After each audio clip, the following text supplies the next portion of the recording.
This Film is Lit, the podcast where we finally settle the score on one simple question. Is the book really better than the movie? I'm Brian, and I have a film degree, so I watch the movie, but don't read the book. And I'm Katie. I have an English degree, so I do things the right way and read the book before we watch the movie. So prepare to be wowed by our expertise and charm as we dissect all of your favorite film adaptations and decide if the silver screen or the written word did it better.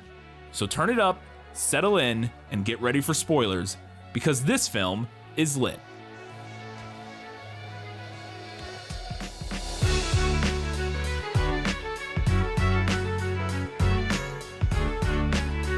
Look at you, glowing like a solar fire. You're something special, Jim. You're gonna rattle the stars, you are.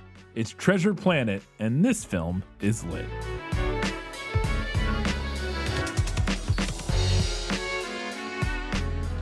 Hello and welcome back to This Film is Lit, the podcast where we talk about movies that are based on books. We have every single one of our segments this week, so we're gonna jump right in.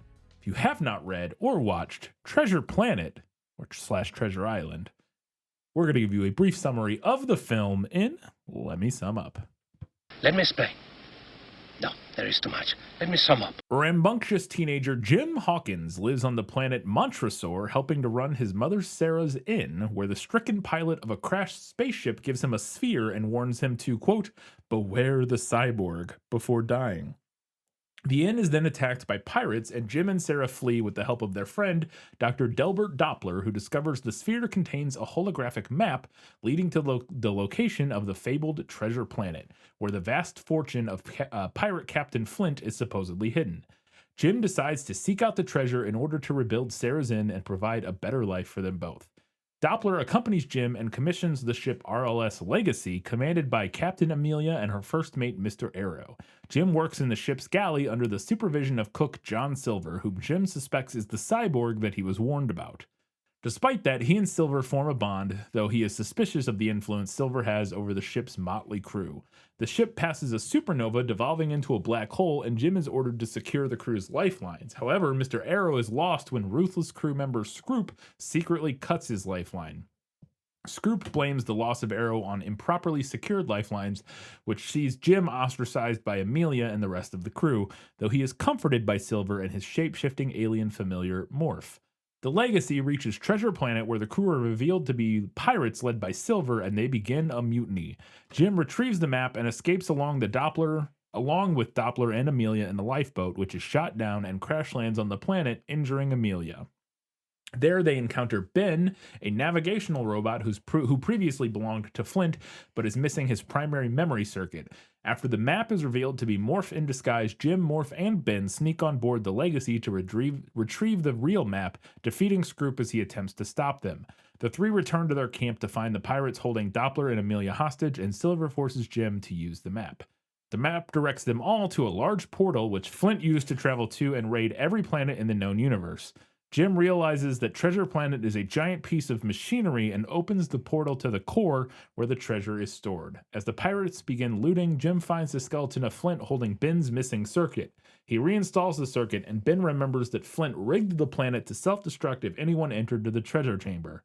The pirates subsequently succumb to the planet's destruction, while Silver leaves the treasure to escape with Jim. The survivors board the Legacy, which becomes damaged and unable to escape the blast, but Jim rigs the ship's sail to ride back to the portal, setting it to Montresor Spaceport, allowing Doppler to steer the Legacy through the portal to safety. Jim finds Silver below deck and allows him to escape. As a farewell gift, he gives Jim a handful of treasure he had salvaged from Flint's hoard. Back on Montresor, Jim uses the treasure to help Sarah rebuild the inn, where Ben becomes a waiter. Doppler and Amelia start a family, and Jim, having matured under Silver's mentorship, accepts Amelia's offer to become a cadet at the Interstellar Academy. The end. We do have one Guess Who this week, so let's do it. Who are you? No one of consequence. I must know. Get used to disappointment. Okay? Okay, I think you're gonna get this one. Yeah, I'm reading it, and yeah. His left leg was cut off close by the hip, and under the left shoulder he carried a crutch, which he managed with wonderful dexterity, hopping about like a bird. He was very tall and strong, with a face as big as a ham. Plain and pale, but intelligent and smiling. I'm going to go out on a limb and say that this would be John Silver. Yeah, that is Long John Silver. Hence because of his lack of a leg. Lack of a leg. Yeah. Pretty obvious on that one. I thought this was really interesting when I read it, though, because it says that his leg was cut off close to the hip. And I feel like every depiction of Long John Silver I've ever seen, it's at the knee. Yeah. Which is the traditional pirate thing. I think partially because it's easier to do that makeup. Like, yes, that was the exact same thought that I had.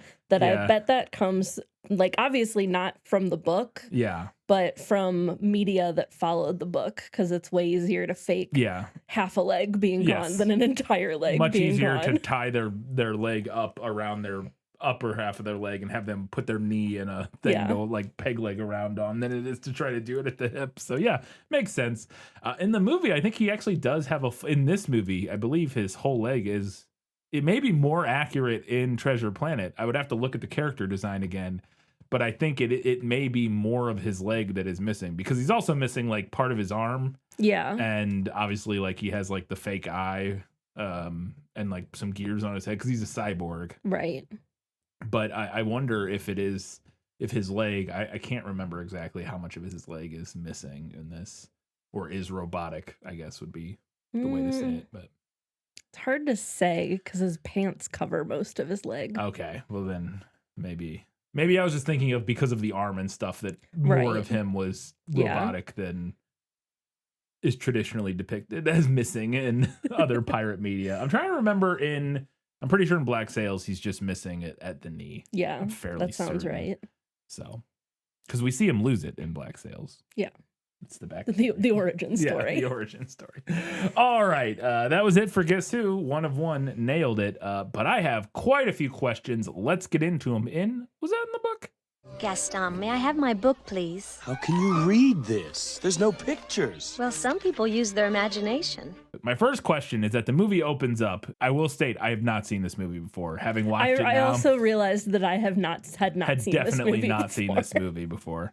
The movie opens up with Jim Hawkins as a young boy, like 5, maybe 4, something like that, going to bed, reading a bedtime story that is the tale of Captain Flint and his adventures as a pirate. And I wanted to know if Treasure Island had that.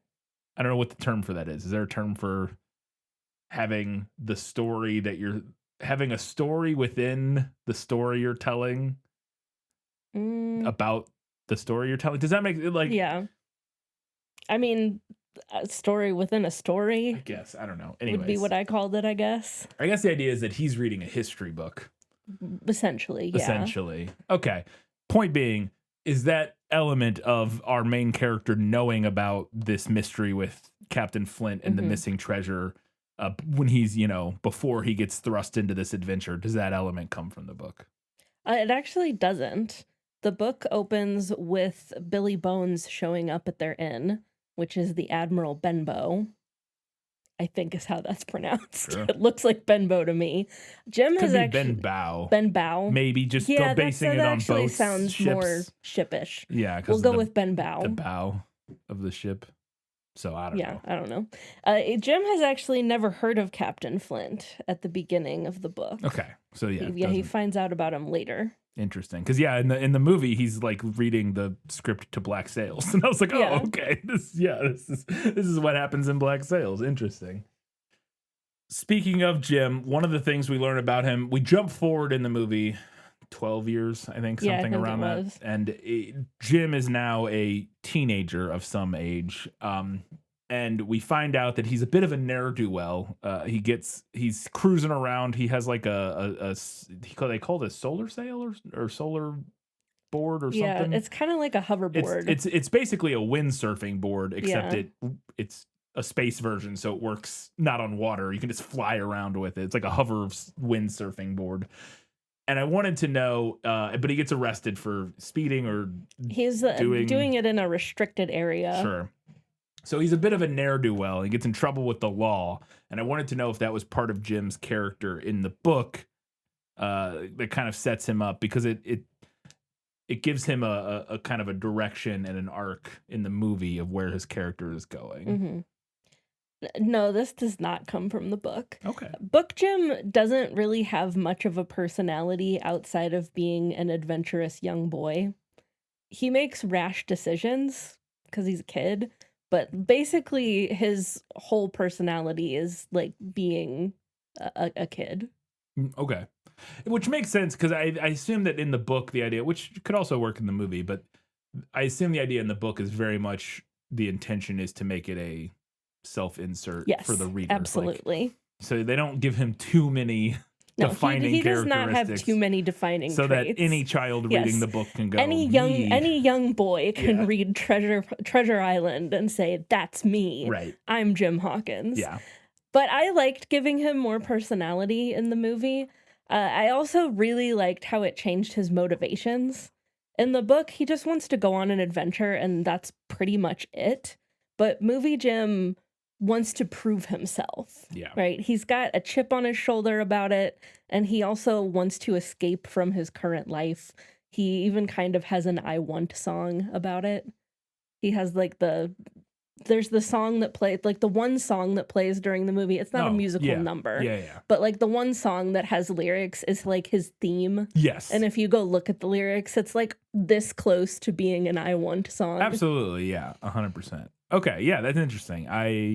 Makes sense though. I kind of expected that. Well, and we talked about it, and we'll get more to this later, but we talked about that in the book. He's a younger, at least somewhat But younger. at least a little younger. We'll get to that. I saw you. Yeah, I have a note about that. Okay. Because just for reference, for people who didn't listen to the prequel, there was a note we talked about in the prequel that one of the original writers on the script or something like that. I can't remember exactly who it was. I believe it was a writer on the script. I thought it was a reviewer. Am I misremembering? It was somebody who had worked on the script at some point and then didn't or something like that.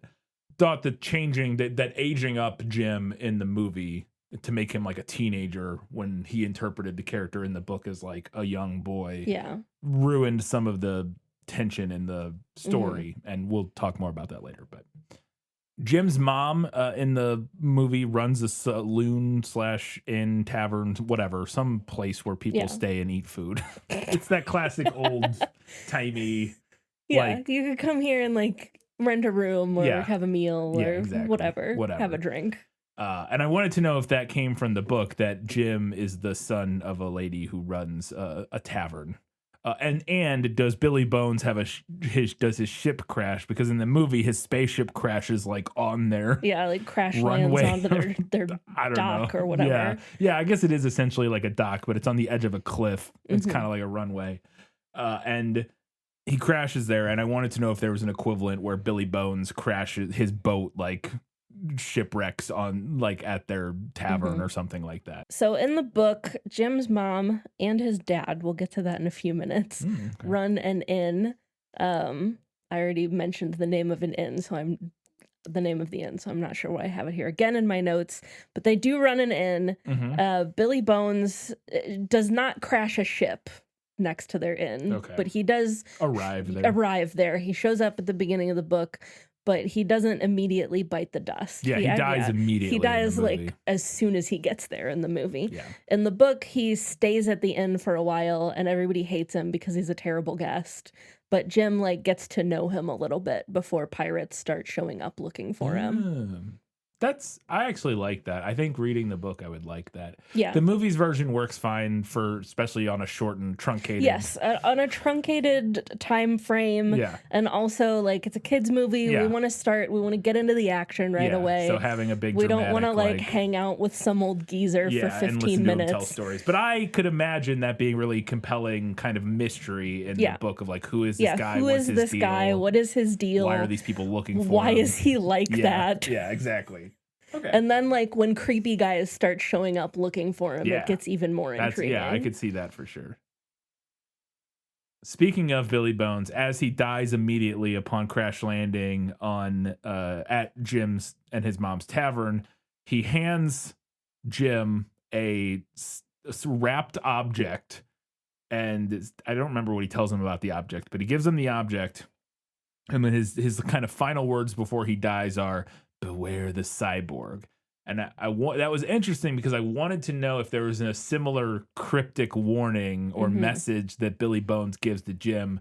Obviously, he wouldn't say "Beware the cyborg," but I was wondering if he gives him a cryptic message, or if perhaps he just says like "Beware John Silver," like Long John Silver or something like that. If it's more, and maybe the movie is making it more cryptic so that we get a twist reveal later, or what? Is there an equivalent to that scene that comes from the book? So kind of. It's not as cryptic as what's in the movie, but I'll just read the excerpt from the book.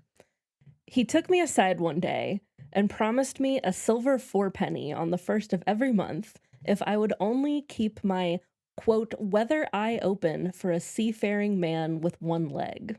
Okay, so yeah, essentially, he says, "Look out for a guy with a peg leg." Is the equivalent of the "Beware the cyborg." A little bit different in terms of the stakes of it. It's not quite as much of a dramatic message as more so of just a it doesn't really keep an eye out for this guy. Feel like life or death the way it does in the movie. More so just like, hey, if you see this guy, give me a heads up. Yeah. Okay, but that's definitely inspired by the book for sure. But then I guess that also does it does the similar thing then of setting up.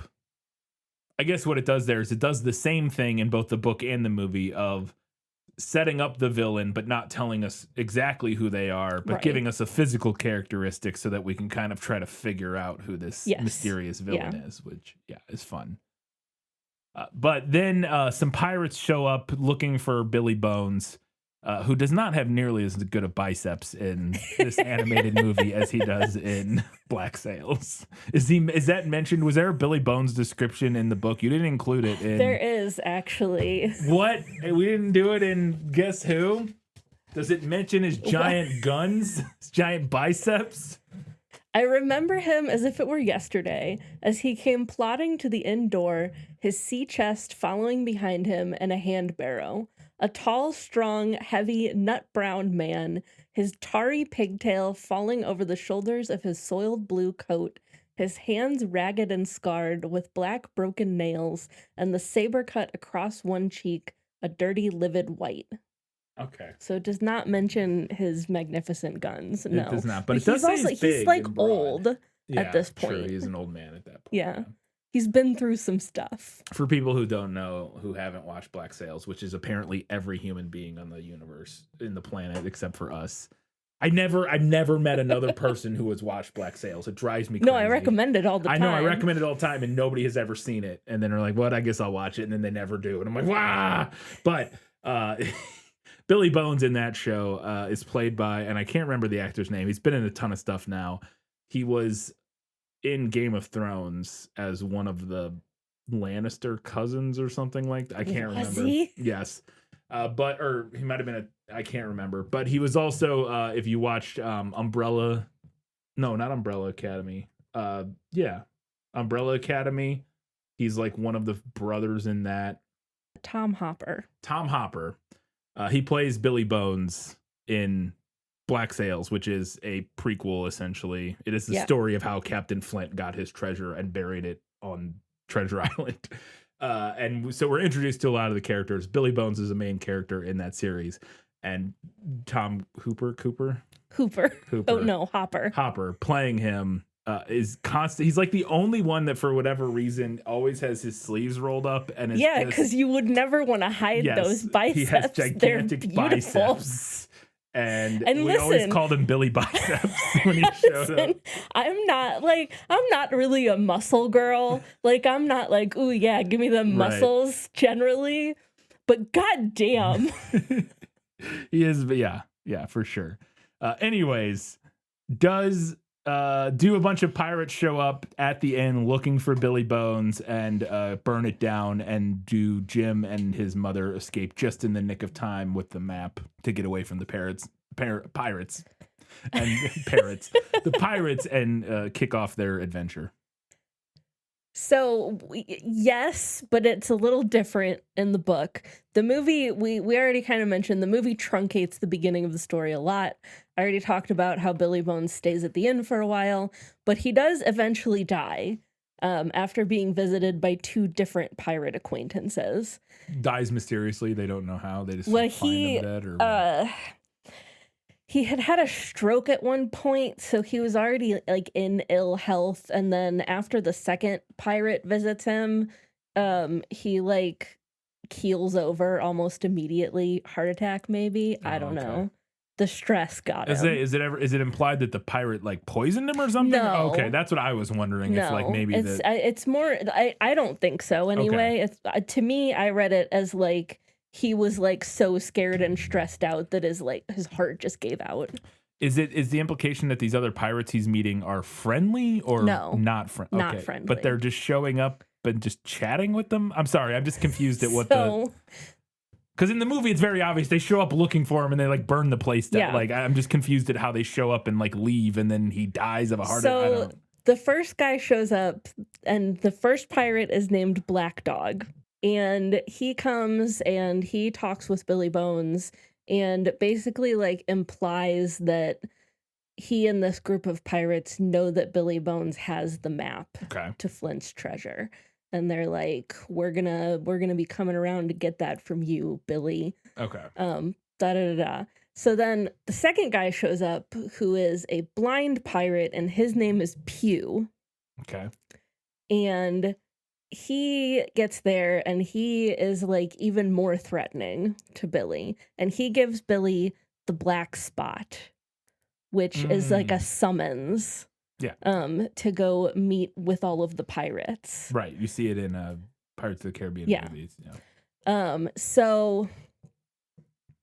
So then he leaves after giving Billy Bones the black spot, and he's like, we're gonna come back we're gonna come back at this time, and we're gonna come back and have a meeting with you, but more threateningly. Right. And then he leaves, and then Billy Bones is like, I cannot take this, and dies. Okay, that makes sense. Gotcha.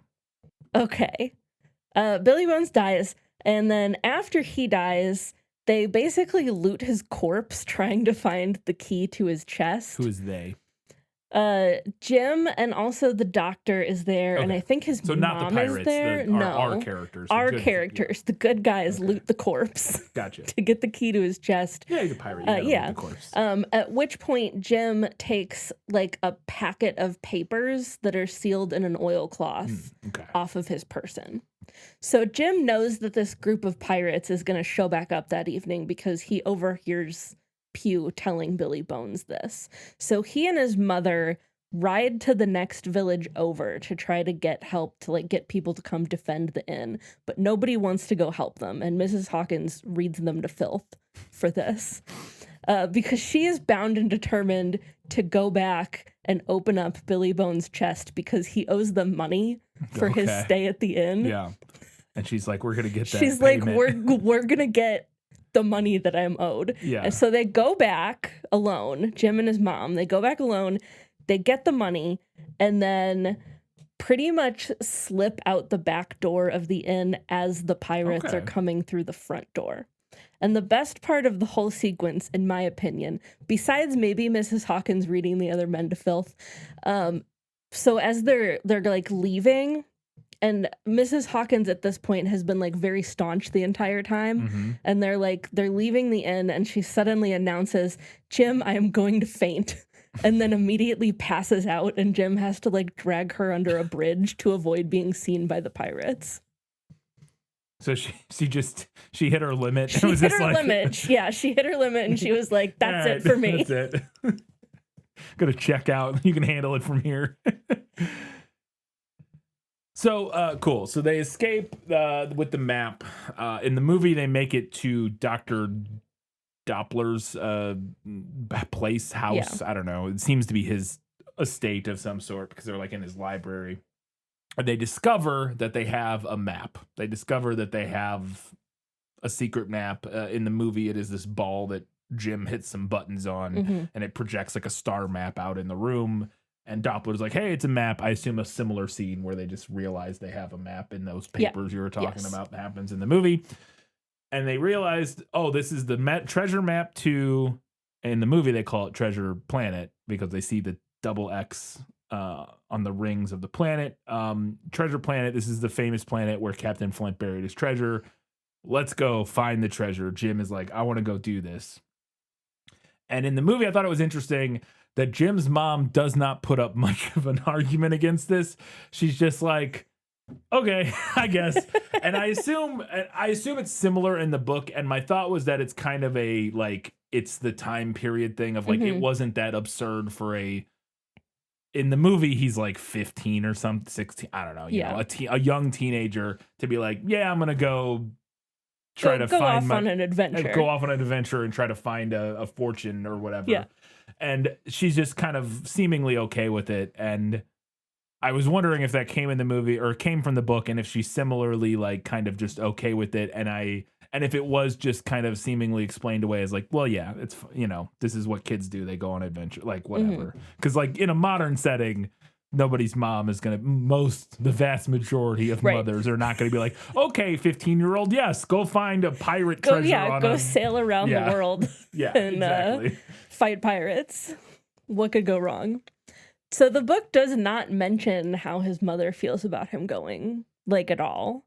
We never find that out. And I do think we could chalk it up to the time period. I also think we could chalk it up to like, this is a kid's adventure story. Right. It's also narrated by Jim, and I guess it tracks that a boy somewhere between the ages of 10 and 15 wouldn't think it was important to tell us how his mother felt. True. That is true. Yeah. So Dr. Delbert Doppler is his character's name in the movie, played by David Hyde Pierce, which is fun.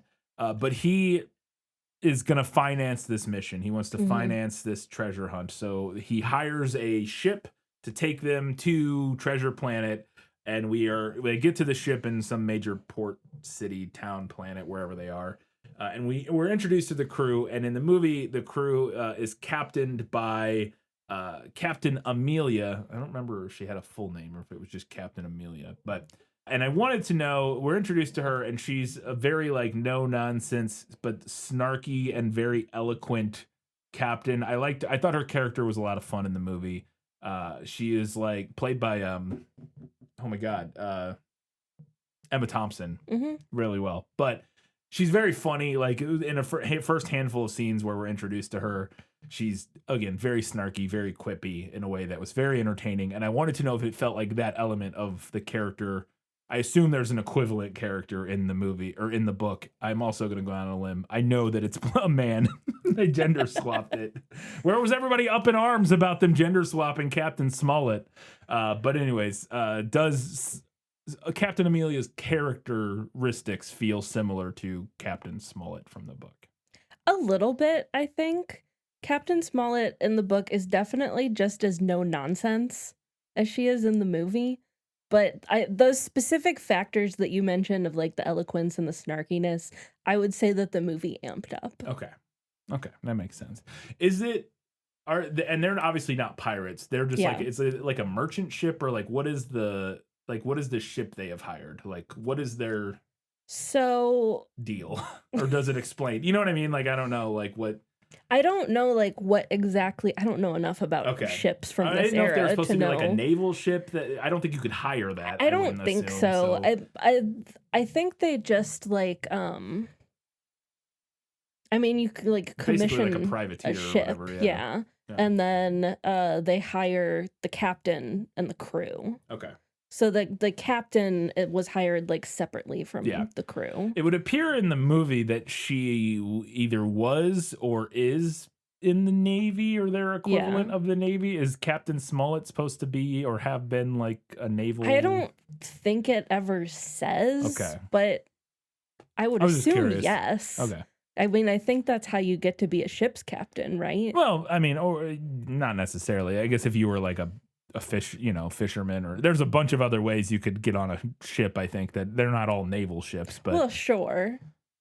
I don't know. But to get to be a captain, but that's why I was asking what kind of ship it was. Fishing ships have captains that are called captains. Large fishing ships have captains. Ships that haul cargo have captains. I don't think you have to be in the Navy to be a captain. Like, you don't have to be in the military to be a captain. Right. Again, I I don't know know. enough about types of ships. Well, I know you're the one who said she had to be in the Navy. I don't know. I was like, I don't think so. I think you can be a captain in numerous different ways. I just wasn't sure if he was a Captain Alexander Smollett is the stern, disciplined captain of the Hispaniola. He is a competent and authoritative naval officer who is hired by Squire Trelawney to find Captain Flint's treasure. There you go. So he was a naval officer, supposedly. So I guess He is a loyal servant of the crown, as seen when he insists on flying the British flag over the stockade, even though it makes them a target. I don't know what this is. Yeah. Well, we'll talk about the stockade later. Yeah. But anyway, so yeah, he is the captain. Because that's what she in the movies appears to be. Yeah. She's wearing an outfit that looks naval, military, whereas a lot of the other crew just appear to be people. You know what I mean? Like there's sailors of the random people you can hire, ship hands you can hire at ports or whatever. They're not necessarily like part of the Navy or weren't previously.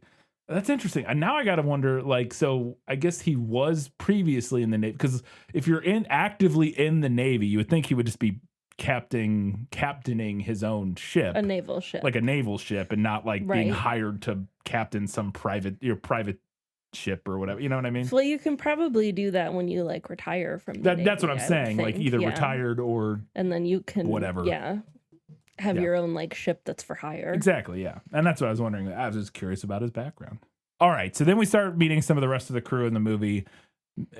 Random people, they don't really matter all that much. The main other person that Jim meets, and who he is made the ward of, kind of, or he's a cabin boy. I think they say he's his cabin boy or something. He's basically he becomes the assistant for the ship's cook, who is John Silver. Is the cook on the ship. And Jim is suspicious of him right from the start because he is a cyborg, and we got the cryptic clue from Billy Bones earlier about beware the cyborg. I wanted to know if John Silver is the cook on the ship in the book, and if Jim is similarly suspicious of him because of the warning about, in the book, the peg leg. So John Silver does join the crew as the ship's cook. Jim actually isn't all that suspicious of him in a moment that I think is meant to emphasize his youth. So he initially is worried that Silver could be the one-legged man that Billy Bones warned him about. But then when he meets Silver, he's like, oh, well, this guy is like really nice and super clean. There's no way he's a pirate. No. He judges that book by its cover. Yes, he's like, because he hears from one of the other members of the party that the cook has one leg, and he's like, oh no, this could be the guy. And then he goes and he meets him, and he's like, oh, never mind. Thank goodness. That guy's definitely not a pirate. Yeah. He's got clean fingernails and everything. Classic. I think this change makes sense in the movie, given the other changes to Jim's character. Also, the way more cryptic warning at the beginning. And also because by 2002, the stories and characters are well known enough that I feel like it would maybe feel silly to audiences if Jim weren't suspicious in that moment.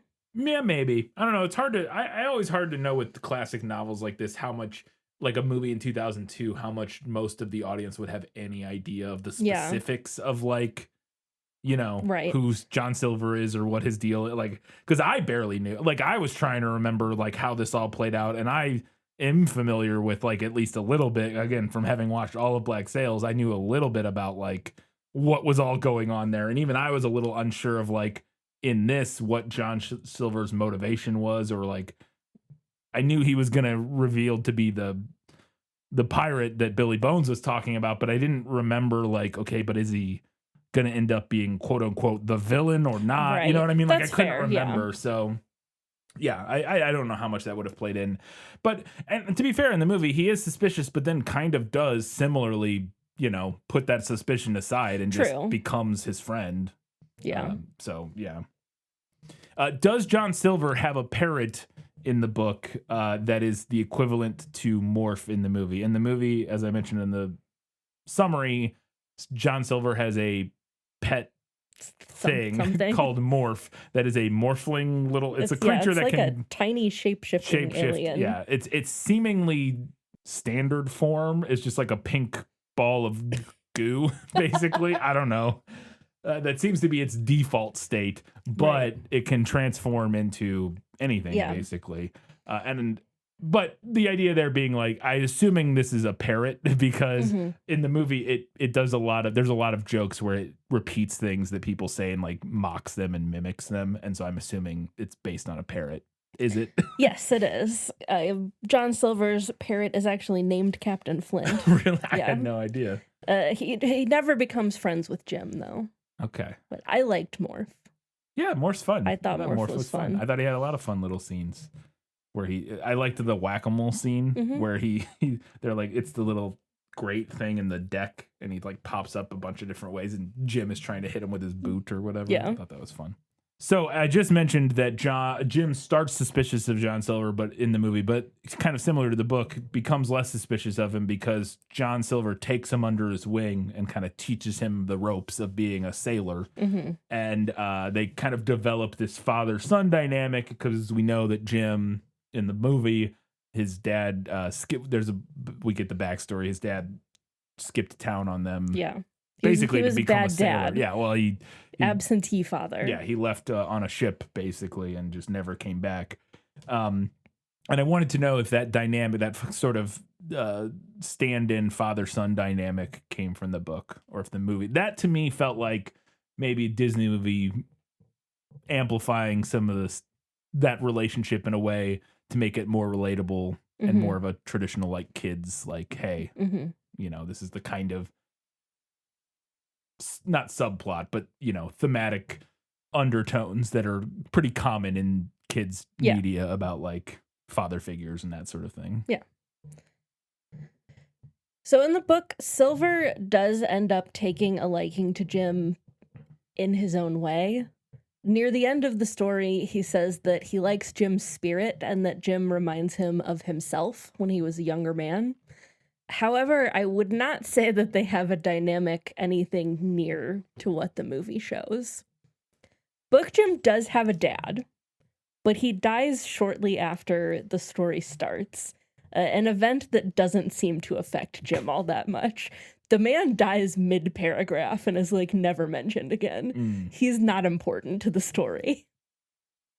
But I liked that the movie added that element. I think it adds an emotional arc to the story that the book largely lacked. Yeah. I also think it's just a nice, subplot to have in there, especially because it goes the way it ends in a fairly okay spot. But, like trying to figure out like, okay, how do we write thematically relevant stuff into this story for a young audience? And the idea of, well, lots of kids have dealt with, either their parent passing away or or leaving, abandoning the family, whatever. And then kind of like, I think you could see this as like kind of the stand-in for like a step-parent relationship if you're translating it more directly to the real world, right? Of like that idea of, there's this guy who comes into your life who you don't know and you don't necessarily trust right away, but then you learn to like them and they, and so yeah, I think it totally makes sense, and it gives them both a kind of a nice character arc where John Silver becomes, enamored of Jim, and Jim likes John a lot, and also it allows him to grow as a person and become an actual sailor. And they both improve each other. Yes, over the course of the film. Is there an equivalent to the supernova / black hole scene where one of Silver's mutinous crew kills the first mate? Because in the movie they approach a supernova that is exploding, but then it then starts collapsing into a black hole. So first they're running away from an exploding supernova, then they start running away from a collapsing black hole. All of this happening on super truncated timelines as opposed to how it would actually. I think a supernova exploding and then becoming a black hole happens on the scale of like billions of years, or at least millions of years, and it happens in like 5 minutes in the movie. But it's fun. It's a fun set piece, fun action scene, and we read this in the summary, but one of the Mr. Arrow, who was the first mate to Captain Amelia, ends up getting sucked into the black hole because one of the mutinous pirate people working on the ship cuts his lifeline, so he gets drug overboard essentially, and and dies. And I wanted to know if there was an equivalent scene in the movie with or in the book where it's like a hurricane or something. You know what I mean? Like, because I could imagine a similar thing.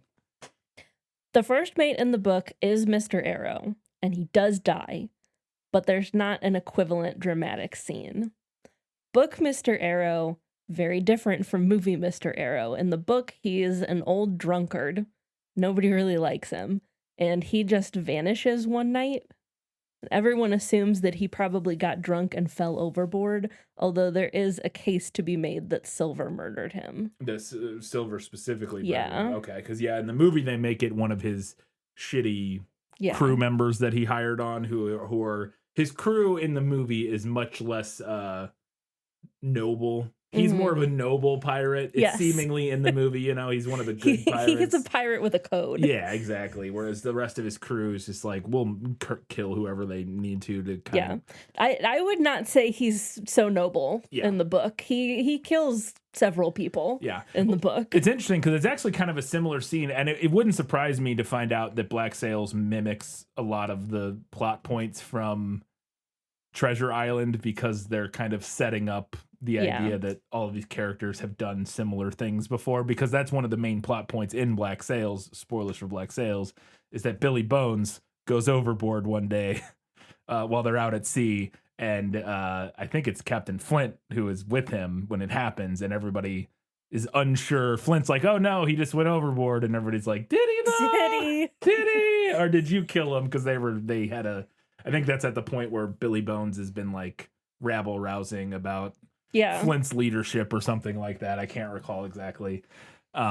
Anyways, so it's a very similar plot point there. And I was like, okay, that makes sense that, Black Sails is doing the prequel version of a lot of these events as they play out, because time's a flat circle being the idea. So after all that goes down, we get to Treasure Planet. They arrive. There isn't much in the movie. Again, it's a fairly short movie, so I imagine there may be some more hijinks on the way to Treasure Island in the book. Maybe not, but they just kind of get there pretty quickly and easily in the movie. They just arrive at Treasure Planet. And as they get there, they basically immediately, something happens. And, I think it's right after the black hole issue or something like that. Silver's like, all right, mutiny time. We got to move up our plans. We're taking over the ship. They take over the ship, but luckily, Jim, Amelia, and Dr. Delbert, or whatever his name is, Dr. Doppler, are all able to get into a lifeboat and escape just in time, but they get shot at, and Amelia gets injured. But do our heroes escape the mutiny, or is there a mutiny, and do our heroes escape on a rowboat? Yes, but it's far less dramatic. Similar to the movie, Jim finds out about the mutiny shortly before they arrive at the island, and he warns the others, and the captain sends Silver and most of the pirates ashore ahead of them, and then the non-mutinous party takes a bunch of supplies and holes up at Flint's old stockade on the island. Gotcha. So it's more than just the three of them. Yes. Because there's more of the crew. The entire crew is not mutinous. Yeah, there's still some faithful members of the crew. Which would make sense, too. Yeah. Because, But apparently in the movie it was just Captain Amelia and her first mate. Yeah.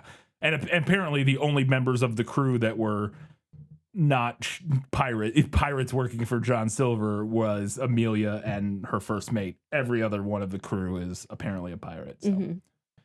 So they get down to the Treasure Planet in the movie, Treasure Island in the book, and when they arrive, they find a robot named Ben, which stands for it's an acronym. It stands for something. Some sort of navigation. Something navigator. Yeah, something like that. But it's a little robot who doesn't have his memory. He's losing his mind because he doesn't have a memory, but he has a compass on his chest. And I was like, is there equivalent to this Ben character? Is it a compass or is it a character? And then I was like, wait, maybe it's Benjamin Hornigold. That's a character I remember from Black Sails. I believe he was a pirate who was formerly a naval officer who became a pirate and then started working again. Which is true for a lot of pirates historically. But then I also think he died in Black Sails. I can't No, he might have lived. I can't remember. I- he was he- one of the older pirates Yeah. in the He show. also might have been one of the real pirates. He is. Oh, that yes. they Benjamin Hornigold is a real incorporated guy. into the show. 100%. Yeah. So the answer to your question is yes. Jim is exploring the island and he stumbles upon a pirate named Ben Gunn. Oh, different Ben. Yes, different I don't Ben. remember from that. Is it? I don't remember that character from Black Sails. I would be surprised if they weren't in Black Sails, Yeah. but I don't remember them in Black Sails. So he finds Ben Gunn, who has been marooned on the island for 3 years following a previous unsuccessful treasure hunt. Okay. And his crew that he was with left him there. Is he kind of losing it? Yes, So that's very much so. the equivalent of the robot he's missing like his memory circuit, Yeah. so he's kind of spacey and out there and can't Annoying, remember anything. yes. Yeah. They then are able to there's a bunch of hijinks happen in the movie. It doesn't really matter. It's not all that important. But point being, they ultimately get the map and they are able to Silver basically kidnaps everybody, gets the map and takes them all to the treasure spot on the quote unquote island at the planet in the movie. When they arrive there, they realize that the treasure or that the map itself, they put it in this little thing on the ground and it opens this super space portal thing Mm-hmm. that was allowing Captain Flint to basically pirate anywhere in the universe that he to wanted. just like pop out of space anywhere. Yeah, it's a portal through time and space that allowed him to go anywhere he wanted at any time, which is how he was able to be so successful as a pirate. Right. And I was wondering if there was any, which I thought was interesting, like a fun little like twist. And obviously there's no portal in the book, but I was wondering if there's any sort of equivalent where it's revealed that the island itself or something on the island or something was responsible for how effective of a pirate Captain Flint was. You know what I mean? Like if there's anything equivalent to like this portal being, No, I can't think of anything Okay. equivalent like to that in the book. There's not even anything like the island they're on is in a particularly strategic position or something like, you know what I mean? Like something like that. I don't remember Okay. that anybody ever saying anything like that. And that would make sense. I don't remember anything like that in Black Sails. I like there being anything, Yeah. or like, oh, there's some special, like they get to the island and there's some special ship there or something, there's nothing like that. So, okay, that makes sense. I thought it was an interesting change or an interesting addition. Yeah, that's fun. That makes sense and is kind of fun. Yeah, and you're like, oh yeah, okay, so that's how he was able to get around and be such a good pirate. So they find the treasure. They're able to they use the portal thing to open a portal to the center of the planet. Which is where the treasure is. Which is where all the Jim realizes, oh, the treasure is in the middle of the planet. Because they found a passageway into the planet and realized it was like, it's not a planet, it's a machine, essentially. Like that's no moon, it's a space station. Basically. And they're able to get to the treasure room in the center of the planet. As they're walking in, John Silver trips a laser that they have on the end. It's literally just right by the door, not hidden at all. No, not at all. See He just walks right through it. Well, and like you can see the laser emitters like sticking out of the ground, like it's not even remotely hidden. Even if the laser was invisible, you can see the things shooting the laser. It's so silly. But I wanted to know anyway. So they trip that, and then we find out later after the robot gets his memory back, he's like, oh shit, Flint booby trapped the whole planet. So if anybody ever came into the treasure room, it would self-destruct. The entire planet would self-destruct. Right. And obviously the whole island's not going to self-destruct because in the book, but was there any sort of booby trapping or anything that is pulling from? There's no indication that the island is booby trapped, although that would have been a fun touch. Surprised Robert Louis Stevenson did not think of that, honestly. But I will say sorry, finish this and I'll ask you. I have a question, just a broader question. The closest thing to this, in the sense that it's like an 11th hour twist. Yeah, because this is like a twist where the robot gets his memories back and it's like, oh, wait, the whole planet's going to explode. Dun, dun, dun. Yeah. So the closest thing to that kind of 11th hour twist is that when the pirates get to where X marks the spot on the island, the treasure is already gone because Ben Gunn found it after being marooned on the island for 3 years. You would think eventually he would find it. And he moved it all to the cave that he has been living in. So the pirates just arrive to this giant empty hole in the ground. Okay. That's a fun twist. Yeah. And then start like arguing about it. Yeah. How do they do you have a note about how they eventually, who finds it eventually? Like, how do they find out? Well, that Ben Gunn has it. No, I know, but like, so who gets it eventually? And Well, Ben Gunn joins up with that's what our I'm asking. heroes. Yes. Okay. And they take the And treasure. he like tells them, yeah. "Hey, I have the yeah, treasure." He's That's like, what hey, I'm I have the asking. treasure because he just wants to get the fuck off the island. Right. Okay. So he's like, yeah, you guys can have it. Just get me off Gotcha. the island. Okay, that's what I was wondering. But my other question that I was going to ask, and because I kept saying things like, well, obviously the whole island wasn't going to self-destruct, and obviously there's nothing similar to like the portal. I'm realizing I actually have no idea if there are any fantasy elements in this book. I don't think there are. There are correct? not. Okay. I just double checking that there's nothing like fantasy at all no. about. It's a pretty straightforward like historical, very straightforward historical fiction. Everything that happens could feasibly happen. Or at least seems like it could Yeah. They might be stretching a little Right. bit of like physics, whatever, certain specific things, but there's nothing obviously fantastical happening No, here. not Okay. at all. So they are, like I said, they find the treasure, they're trying to escape, but the planet is exploding, and we get the end of Indiana Jones and the Last Crusade here, where Jim, they're trying to escape. Jim starts falling and then ends up hanging on a wall, and John Silver has the pirate ship. He's holding on to it that has all the treasure in it, Mm-hmm. but he looks over and knows that if he can take the treasure or he can save Jim, and he lets go of the treasure so that he can go save Jim. And I wanted to know if there was a similar moment in the book where Silver gives up the treasure so that he can save Jim because he's his new son. Silver does end up like switching sides Okay. and turning on the rest of the pirates. And during the process of that, I guess you could argue that he rescues Jim, quote unquote.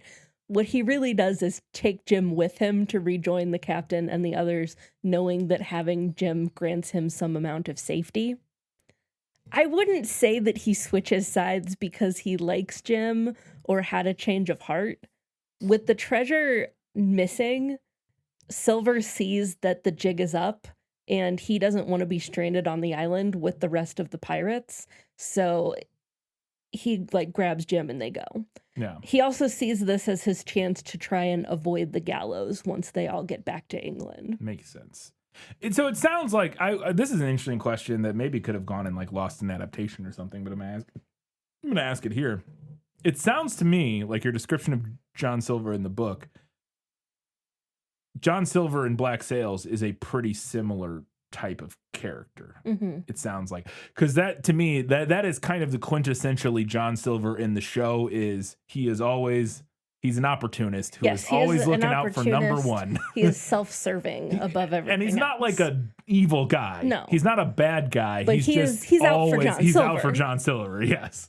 And that totally tracks that. Yeah. He does it. He's not out to do anything. He's not evil for evil's sake. He's not going to do bad things because he likes doing bad things. But, so he will save Jim because it's the best. Yeah, it's convenient to him. It's convenient to him. If it had not been in his best interest to save Jim, Right. he probably wouldn't have. Yeah. He wouldn't have felt glee in him dying, but he also would not have saved him just out of the goodness of his heart. No. Because that's not who. Okay.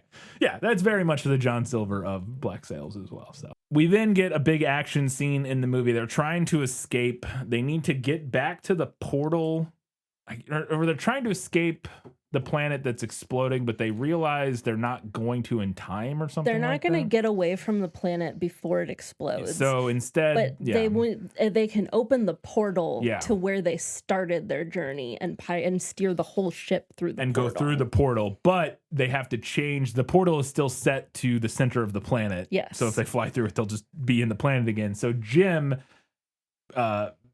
crafts, he junkyard war crafts a hover, like the thing he had at the windsurfing board thing, whatever that's called. That's got a name. Those are a real thing. I think it's just windsurfing. I remember they were a big thing in like the 90s. You know what I'm talking about? Of Like course they were. during the X Games era Yeah. of I think it's just windsurfing. It's just a surfboard with a sail on it that you use to catch Right. the wind and pull you around. He makes that, but he can fly with it basically. So he does his own version of that. He builds one. This one's more just like a rocket powered one. It doesn't even have a sail. It's just like a rocket surfboard. But he's able to use that to get to the map so that he can trigger it and switch it to their planet so they can get home. But in order to do that, he crafts this big.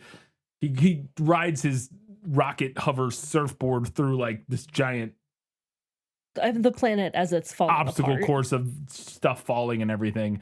And I don't have any idea what it could possibly be parallel to in the book, but I was wondering, is he like rowboating, like, is he intensely rowboating to try to get somewhere in time to do something? Or is there any equivalent that Jim has to be heroic in the final moment and do something like that to save them? So I had initially written down, I don't think there's anything remotely similar to this Yeah. in the book. But thinking on it further, I think you could make an argument for the scene where Jim takes back the ship Okay. from the pirates. Does he like sword fight him? Or what is he just? Is he like more clever? I assume he would have to be more clever because he's a little kid, he's right? a little more clever than that. So it's technically, I say pirates, it's only one pirate. Okay. It's Israel Hands, who we talked about in the prequel was a real pirate. And Robert Louis Stevenson borrowed his name for this. So basically what happens is that as everyone else is holed up in the stockade, most of the pirates are on the island, and there are only 2 pirates on the ship. So Jim gets this bright idea that he's gonna sneak out and he's gonna like rowboat out to the ship and cut the anchor so that the ship becomes like unmoored. Oh, okay. So he does this, and then as he's out there, like he succeeds in cutting the anchor off, and then he's like, I'll just go up there and scope out the situation. Okay. So he does this, and there were 2 pirates up there. One of them is now dead because they got into a fight with each other. Classic. So he only has to contend with 1 pirate, Israel Hands. So they're kind of initially having like a battle of wits in a sense. And then Hands goes and gets his cutlass and tries to like sneak up on Jim. But Jim also has 2 pistols. Oh, nice. So they have a little bit of a fight where Jim doesn't want to shoot him. So he's kind of just like running around dodging his cutlass. While this is happening, the ship is drifting. The ship is drifting, and it ends up kind of rolling to its side against the beach. Okay. So the whole ship like rolls. Well, it's classic set piece And like here. at that time, as the ship starts to roll, Jim is then like climbing the mast, trying to get away from Hands. Yeah. And he throws his cutlass and pins him to the mast, like by his shirt. Okay. At which point Jim has his pistols. And the book kind of goes to great lengths to like keep Jim from actually murdering a guy. Right. Well, he's murdering a guy who threw a sword at him, to be He's got fair. his pistols, and he starts to drop his pistols as the ship is rolling. But as he drops his pistols, the pistols go off and kill the pirate. Okay. So I think you could make Yeah. an argument for that as like a big action set piece for Jim specifically. For sure, yeah. But Even though it's not really even though the it's same got like thing. a fun like a dumb Keystone Cops ending where he drops his gun and accidentally shoots the pirate or whatever. Yeah. I mean, it's also, that scene is also obviously equivalent to the scene where he sneaks back on board the ship Right. and fights with the the spider Yeah. arachnid Yes, guy. because he climbs the mast and Yeah, everything. he climbs the mast and everything in Yeah. that. Yeah. But yeah, it's But similar. Yeah, it's, sure. Sure. Okay.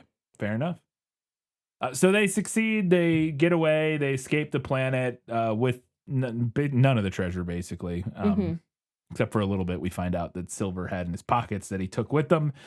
But Jim decides to let Silver leave in a rowboat or a little boat. He's like, get out of here so you don't, get arrested for piracy or Right. whatever.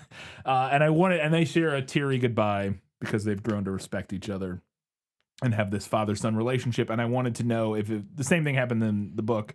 Does Jim decide, not that I don't know if he would be the one to choose. He's I say little kid. I don't know how old he is in the book, but does he let John Silver leave, and do they share a moment before he does? Silver does end up escaping once they get back to not the island. But Jim doesn't let him go, and they don't have a teary goodbye. So he just disappears. Yeah, he just disappears. Gotcha. With a bag of money. Slips away in the middle of the night with some money. Yeah, makes sense. And then my final question is, we get back, they're able to rebuild the inn with the money that Silver gave. Do they get any money in the book? Oh, yeah, they get all of it. Oh, they were able to find all of it. Okay, fair enough. Because, yeah, in the movie, it's implied that, most of the treasure gets destroyed on the planet. Yeah. And, a little, again, John Silver gets away with, a little bit in his pockets or whatever, basically. But he gives them enough that they're able to rebuild the inn, the tavern, whatever. And then we find out that Jim has decided to join the Navy. He becomes a cadet in the Royal Naval Academy. Whatever it is, yeah. And I wanted to know if there was a similar thing in the book, because that seems kind of in the movie, he has become the whole thing is him getting under the tutelage of John Silver and their relationship and him growing to respect John Silver and all this sort of stuff. And then he becomes a cop at the end. And John Silver famously is a pirate. Right. And I wanted to know, it felt a little antithetical to old John Silver's whole deal, but I wanted to know if a similar thing happened in the book. We don't ever find out what Jim did after his adventure. It is implied that he did not wish to ever go to sea again because that one adventure was enough. Fair. I do think that the movie's ending makes sense for Jim's character arc, although it is, in my opinion, kind of boring. Yeah, it's fine. That he just becomes a cop. Yeah, and to be fair, I think the idea is more so, again, he joins the Navy. Yeah, he becomes a responsible adult. Yes, yeah. And is the message. Yeah. He joins the Navy and becomes on the path to basically what Captain Amelia was, I would assume. But yeah, I was like, all right. I don't know how John Silver would feel about that, but that's fine. It's whatever. It works. For a Disney movie, it's a fine ending.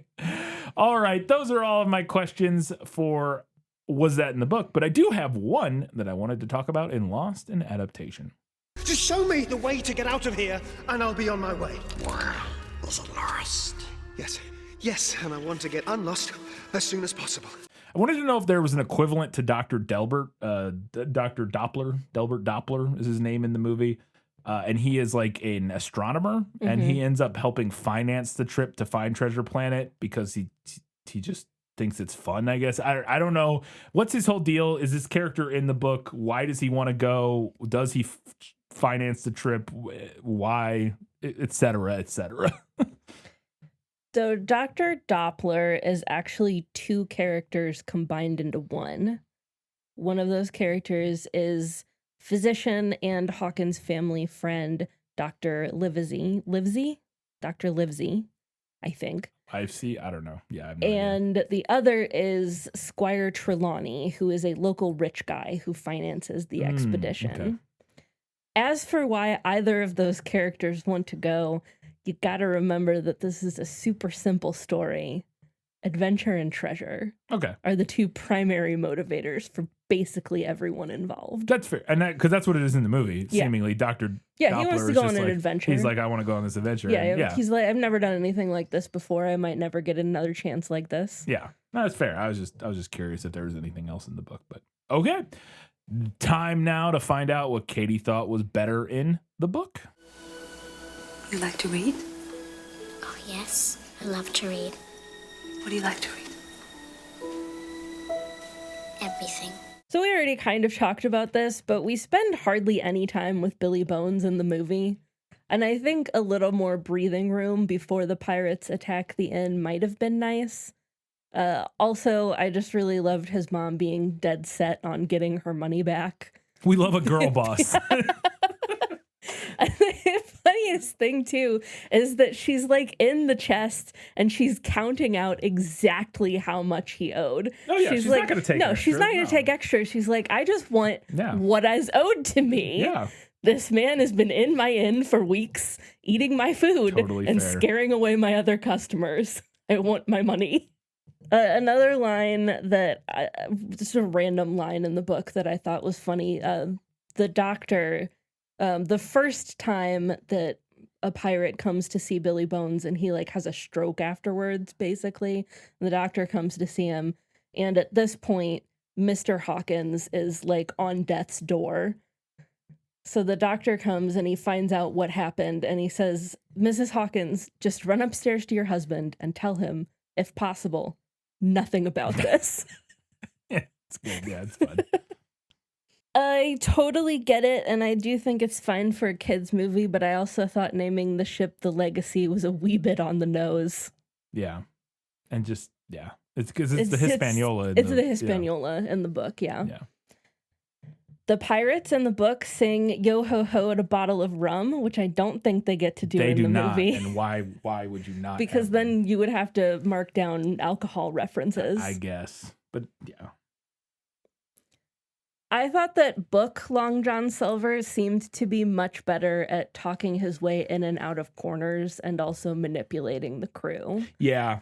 We don't see him do a ton of that in the movie, and he doesn't seem to be like particularly crafty about it either. No, I think the movie, because they wanted to make him more of a good guy, makes him not quite as he's physically imposing at times and kind of scary sometimes, but he doesn't seem particularly like crafty or mischievous or like smart even necessarily. He is a master manipulator in the book, and he is very, very good at it. Yeah. I say like I know. I have not read the book, but I watched Black Sails, so I know what John Silver is all about. A line that John Silver says to Jim that made me chuckle. It's a pleasant thing to be young and have 10 toes. Good. It's true. When we meet Ben Gunn in the book, the only thing this man wants to talk about is how much he has missed cheese. Fair. He says, many's the long night I've dreamed of cheese. And I was like, you know what? Relatable, Ben Gunn. Relatable content. Yeah, I get it. Another line that I really liked, I think either the captain or John Silver says this when they're having like a tete-a-tete, when they're at odds on the island. Parlaying. Yeah, they're parlaying. And one of them like gives Does his parlay terms. in the book? No, I don't remember the word parlay being in the book. But one of them like gives his terms and then says, refuse that and you've seen the last of me but musket balls. Oh, that sounds like great stuff. It is. That sounds like a line Barbosa would say. Yeah, totally. At one point, this is after Jim has retaken and summarily beached the ship, essentially.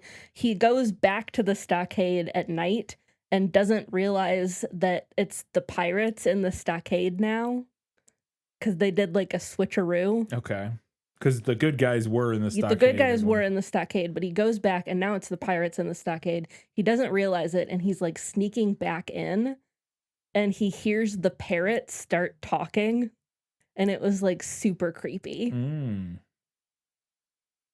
Because it's a similar scene in the movie, I guess, when he goes back after he gets onto the ship and then he comes back to their hideout and the pirates are there. Yeah. When the pirates are searching for the treasure, they find a human skeleton that's partly like grown into the vines and it's pointing the way to the treasure. So fun. I also thought that them finding Flint's skeleton was fun, but not as fun as a vine-grown skeleton pointing the way to the treasure. Pointing to the treasure. Pointing to the treasure is good. Yeah. There's also a scene where Ben Gunn hides in the woods and pretends to be Flint's ghost and like sings a song that he used to sing and scares the shit out of all of the pirates. Nice. Also, I just want to say for the record that Long John Silver would never be so careless as to trip a booby trap. Character assassination. Oh, yeah, absolutely. Overall, I think I could have done without the Dr. Doppler Captain Amelia relationship. It did nothing for me. It had a great line that I got to talk about later. It had a moment here and there, and I totally get what the movie was trying to do, but it felt hella undercooked to me. Yeah, very undercooked. They leave the mutineers on the island in the book. We see them like all in the brig in the movie, and which I guess is fair because the island is like self-destructing, or the planet rather. But don't most of them end up getting blown up on the planet? Or do they end up in the brig? I mean, I can't remember. I guess maybe some of them do, but we see a lot of them in the brig on the ship. Okay. But yeah, they just leave them there. Yeah, I mean, obviously. As you That's do. what you do with mutineers. And I was pretty disappointed that in the movie, after all that, they didn't even get the treasure. The treasure was the friends we made along the way. Nah, Katie. fuck that. They didn't even get the treasure. They got enough to rebuild the end. Treasure planet. Treasure. It's fair. It's fair. All right, let's go ahead and see what Katie thought was better in the movie. My life has taught me one lesson, Hugo, and not the one I thought it would. Happy endings only happen in the movies. I thought Mr. Arrow's death was better in the movie. More exciting, more interesting. I thought that was a super fun set He dies essentially off screen Right. in the book. They just like wake up one morning and he's not there, and they're like, "Oh, thank God that guy was a drunk." Yeah. Although I do like because they do this in Black Sails too. Like when Billy Bones falls off the ship, we as an audience don't know what happened. We're left wondering, did he fall or did Captain Flint push him or whatever? And so I think you could do I assume this is a similar thing here in the book where you're not sure. Right. You're not sure. Like it's easy to assume he just slipped and fell overboard because he is like a notorious drunk. Right. But there is that question of like, yeah, so if you don't see it, whereas in the movie, it's very clear, like, okay, well, that guy killed him, and then we deal with that immediately. So there's no real, like, mystery or intrigue. Yeah. But that's fine. It's still fun, yeah. And it's a great set piece in the movie. Long John Silver has a nickname in the book. His nickname is Barbecue. It's too many. It's too much. Also, Long John Silver's also already a great nickname. Well, it's also very funny that his nickname is Barbecue when there's a very famous chain of restaurants in the U.S. Named Long John Silver's. They do not serve barbecue. No. Also, I'm pretending that restaurant chain does not exist. I don't even know if it does in it. I feel like that's true. Ours shut down. Ours shut down. Maybe Yours, they don't exist anymore. I don't know. I assume there's still some around, but I actually have no idea. Book Jim makes a lot of really stupid, youthful decisions and kind of just gets lucky that they all work out in his favor, which is fine. Yeah. But also gets a little uninteresting when it's like the same thing happening over and over again. All right, sure. And then he bumblefucks his way into it. Yeah, pretty much. All right, yeah. He falls off the mast and accidentally shoots the pirate that he... Yeah. I thought that the good guys not actually having the map, but the bad guys thinking they do was an interesting twist.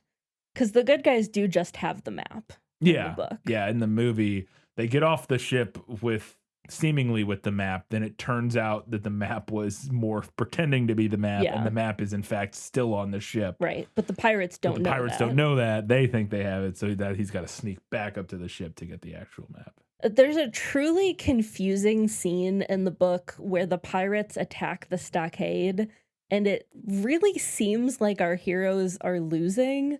Like, it seems like the pirates are overrunning them, and then suddenly it's like, yay, we won.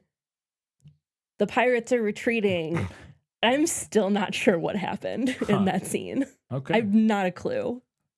I did think that Jim letting Silver escape tracked with the rest of the movie's story changes. Yeah, I it thought totally makes that sense. worked as an ending. Yep. Last note here, there is a tiny bit of old-timey racism in the book. Overall, not too bad. Yeah. But there is some. Yeah.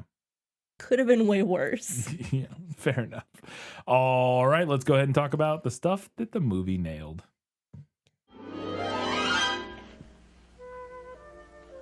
As I expected, practically perfect in every way. I put this here since technically this is something that the movie nails, but I just want to give a posthumous shout out to Robert Louis Stevenson for being the GOAT of naming pirates.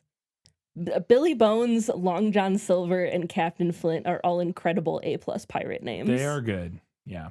I will say pirate names, though, I feel like you can kind of just do it.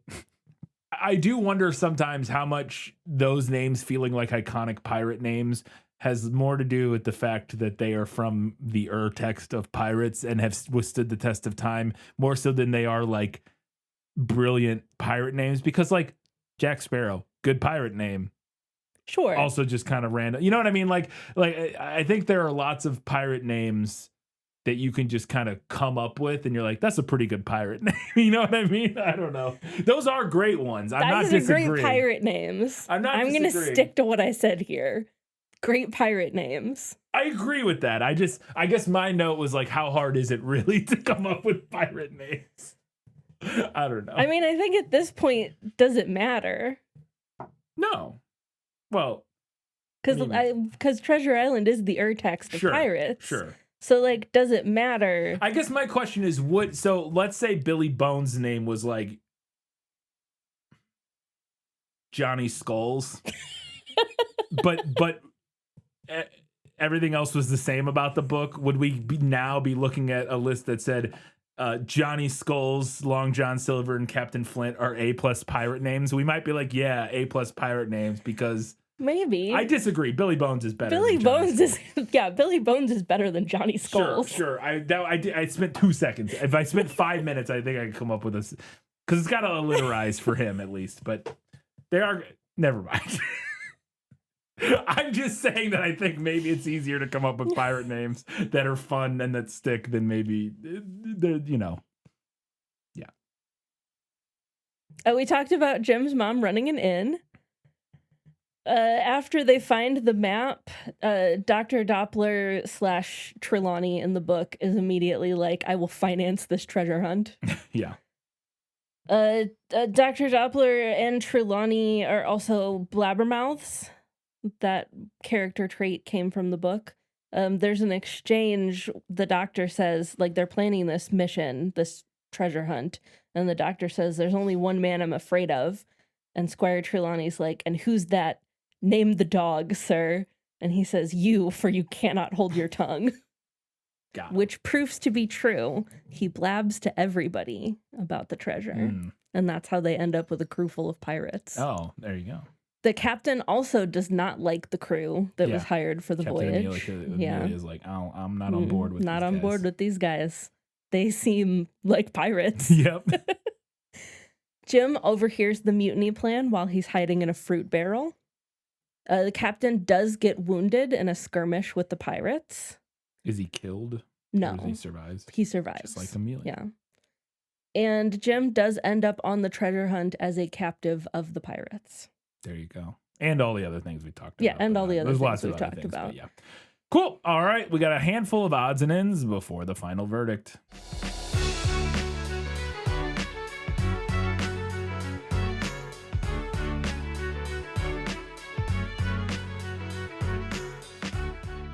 The very first scene in the movie is little Jim, baby Jim, reading the bedtime story, and his mom comes in.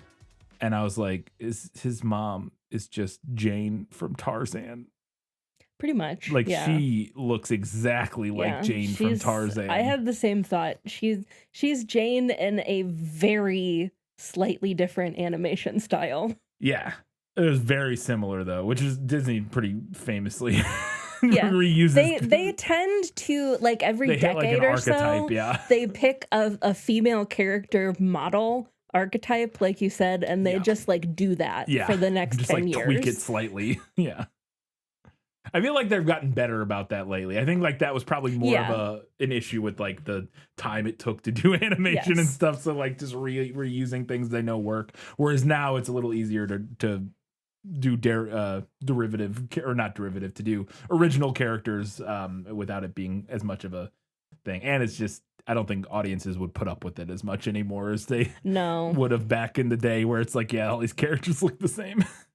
I thought, and I mentioned it earlier, but when we see Treasure Planet, the fact that it is a planet with rings and it's two sets of rings that are in an X was very fun. Yeah, I thought that was fun. I mean, X come marks on. the spot.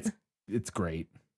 There's this great exchange where I don't remember who they're talking to. One of the robot cops, I think. Yes, I think it's one of the robot cops. They're talking to him, and they ask. Somebody arrives. Oh, they're bringing Jim back from after he got in trouble, and they're talking to to Sarah Hawkins, and they ask, and Dr. Delbert is there. And the cops ask Sarah if Dr. Delbert is Jim's father, and she says, "You." And the look Dr. Doppler gives her in that moment, he's so hurt by it, which is fair. Yeah. It's one thing to be like, "Oh, no," but she's like, "You." And he's like, "Hey, what's your problem?" I thought it was very funny, though. I thought that making Long John Silver a cyborg is a really like fun, appropriate sci-fi way to update his character. It feels very obvious, but it it's makes so perfect fun. sense. Yeah, totally works. Absolutely. I could have done without the fart creature. Same. Look, it's whatever, and I'm sure kids loved it. Like, it's one of those things that's like, this is there for kids to be like, fart monster, this is there for the 5-year-olds in the audience. And that's fine. I get it, but I could have done it, or at least with a little less of the fart monster, because we get like it 3 times, and I'm like, all right, after the first one, I got it. I'm good. Don't need another scene where the fart monster farts more. But okay. It's just, it's whatever. I thought it was really cool that they say like unfurl the solar sails because their ships all run on solar sails, and solar sails are a real thing, which I don't know if people know this, but like not remotely in the way the movie depicts it, but that is a legit concept that we could, and I think maybe have used. We've at least tested it. That you can on spaceships, that if you want to go a long distance in space with very energy efficiently, you can get a giant solar sail that basically you put up and the sun hits it, and the energy of the sun hitting it and bouncing off of it imparts a very, very, very tiny amount of momentum to the sail, and which makes the satellite or whatever you're using, I guess it wouldn't be a satellite, but the spaceship you're move very slowly, but it's constant acceleration. And because there's no gravity or anything in space and it's a vacuum, that very, very tiny amount of acceleration over time, because there's nothing slowing down the spaceship, will get it up to incredibly fast speeds eventually. So yeah, you can literally have sails that are pushed by sun, and they're called solar sails. Real thing. I thought that was cool. Interesting. Again, not remotely like how they are in the movie, where it's Sure, like they're catching wind basically in the movie, it seems, but it's a similar idea. So we already mentioned, I have reviewer written down here, but apparently I was wrong about that. I believe it was a screenwriter. The screenwriter who talked about Jim being aged up and did not like that. But I'm not sure that he's even all that aged up. I would agree from what it sounds like. The Disney Wiki puts movie Jim at 15. Yeah, that would have been my guess, like 15, 16. Now, the book doesn't specify his age. Supposedly, there is an earlier draft of the novel that does put him at 14. So basically the same age almost, yeah. I will grant that he does read a little younger. Like, I read him as maybe in the, like, 10 to 12 range. Yeah. But overall, I just think this is a kind of strange thing to take umbrage with. I would agree. Especially because aging him up I think made his character more interesting. Yeah, well, it made it more interesting for us, to be fair. The explicit point that the person made in I can just read it because I can find it. The explicit point they were making, which I still don't agree with now, having watched the movie.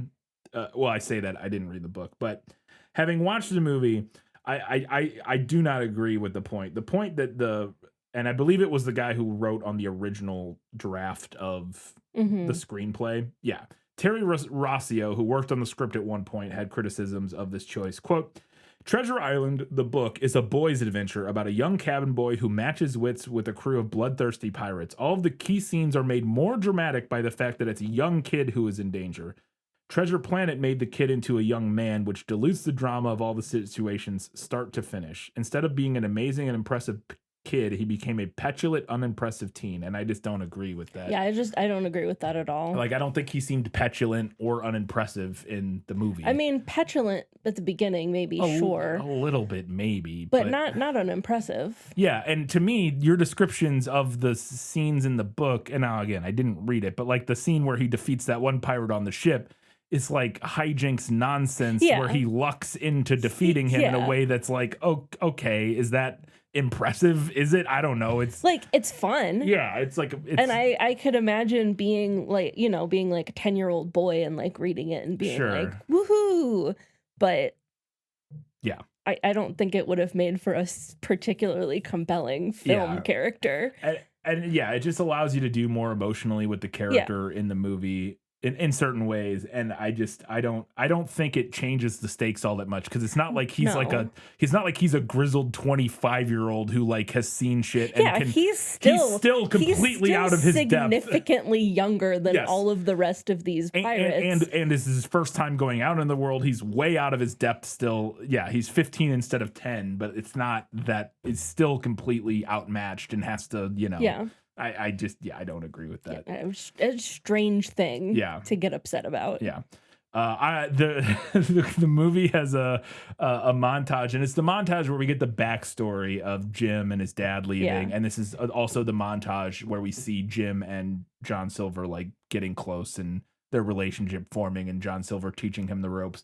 But it is all set to the one or two. I think there was 2 original songs created for this movie, and this is the main one though. I don't even remember what it's called, but it's sung by the lead singer of the Goo Goo Dolls. Yeah. And it is peak 2002 anthem rock. Like, it's fantastic. I thought all of the space backgrounds, it's a very pretty movie generally, but I thought the space backgrounds were super gorgeous and cool. Like, every time we see cool, like the black hole and the supernova, and then some other times where we just see like nebula and space stuff, is all very neat. And just generally had some really cool visual moments that I thought were fun. For sure. My last note, which we have to mention, and I don't know how this hasn't become a meme, probably because nobody cares about this movie and has watched it. But so Captain Amelia, and I had a note earlier. I guess did it get moved somewhere? No, I think you just skipped. I thought you meant to skip over it. I mentioned earlier, well, it's because I skipped it because I only read the first part, and I mentioned this earlier, that they gender swapped Captain Smollett into a lady in this Captain Amelia. And my other note was, the weird pirate cat lady is hot. Surely that's not going to awaken anything. But they take it a step further later in the movie. You've talked about how you didn't care much for the relationship between, it felt underbaked. Just didn't do anything for me. The relationship, Captain Amelia and Dr. Doppler. Doppler. It's because his name's Dr. Delbert Doppler, so it's a tongue twister, and I always forget what his name is. Dr. Doppler. They start falling for each other, and she's injured at this point. This is like towards the end of the movie. She's injured. They're down on Treasure Planet, like hiding out in that thing, and he tells them something that he's like, Dr. Doppler kind of takes control and like tells them to do something, and she's laying there injured, and they've already kind of had a few moments together where you could tell they're canoodling or whatever. And he like gives this order to Jim or somebody else, and she turns and looks at him and says, "Very forceful, Doctor. Go on, say something else." And I was like, this movie really just had Captain Amelia get all subby on Maine, like out of Yeah. nowhere. I was like, that's a choice. How has this not been memed more? I literally looked it No, up. they they had her top from the bottom. I know.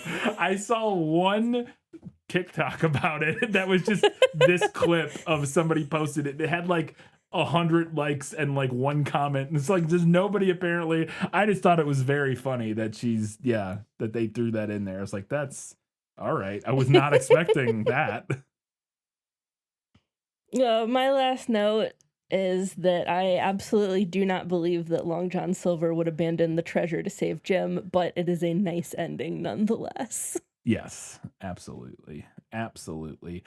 As always, you can do us a favor by heading over to Facebook, Instagram, Threads, Goodreads, Blue Sky, any of those places. Interact. We'd love to hear what you have to say about Treasure Planet. What are your feelings on Captain Amelia? And is she a power bottom? What are we? Is she a bratty sub, or what is going on here? What's Captain Amelia's deal?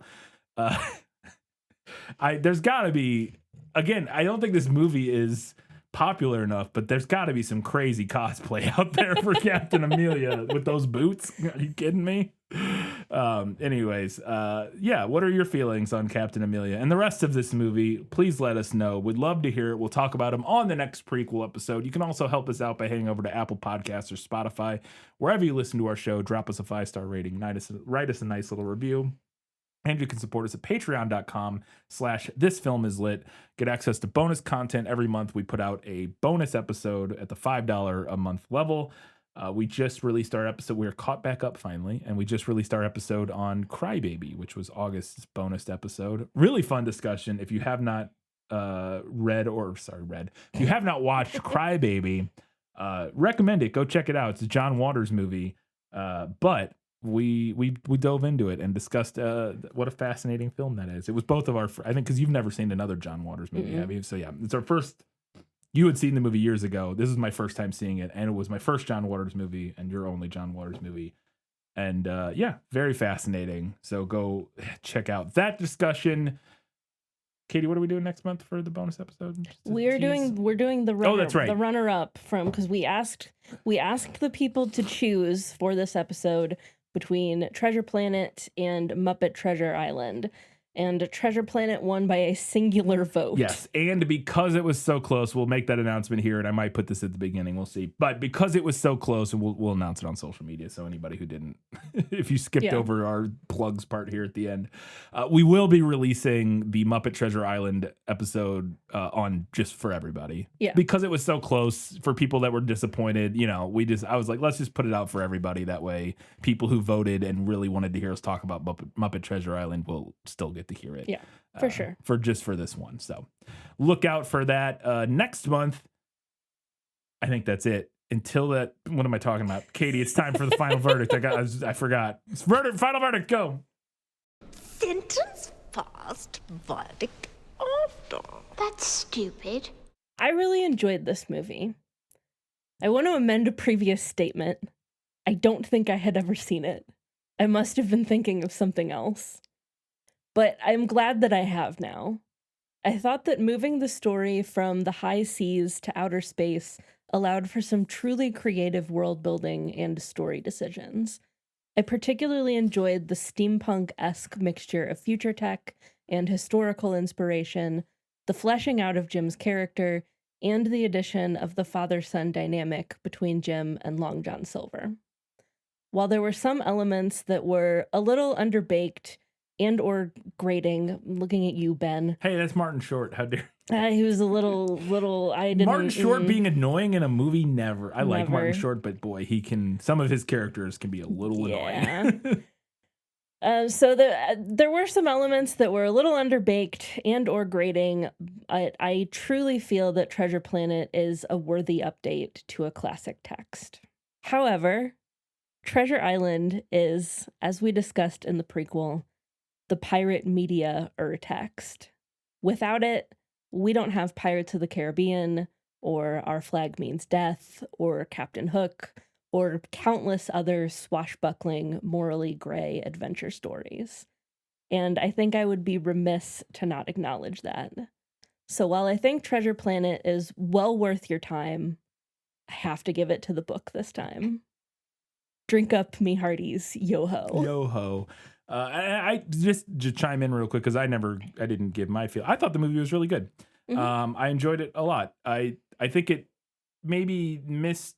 I think it was maybe not as funny as I was hoping it would be. Like, Yeah. I think it didn't have quite as many like humorous high points as you would expect from a Disney movie, kind of from this era of like comparing it to something like Emperor's New Groove or something like that. It's not nearly as funny. Or even Lilo and Stitch. Even Lilo and Stitch, like movies from this similar era, right around 2000. It's not as funny as those, but it is really gorgeous. It's a very fun adaptation of Treasure Island. Super fun piratey stuff, clever in lots of ways. And yeah, I thought it was a lot of fun. It was a nice, enjoyable movie, just not like anything super memorable in terms of like plot, I guess. I don't know. Like, it's hard to explain, but I really liked it. I thought it was really fun. Anyways, Katie, what's next? Up next, we are going to talk about a classic from my teenage years and maybe yours as well. No, you didn't have to read this. Never this is have it. read The Outsiders. I'm we're so talking excited. we're talking about The Outsiders. I loved this book. We could say I was obsessed with this book in the 7th grade. So we're going to talk about that and the 1983 film.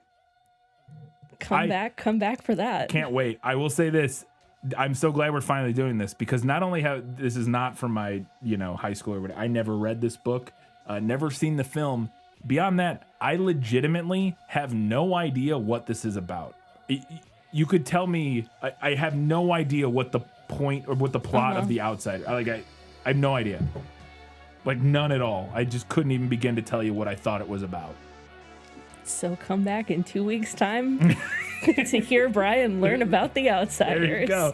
Until that time, guys, gals, non-binary pals, and everybody else, keep reading books. keep watching movies. And keep being awesome.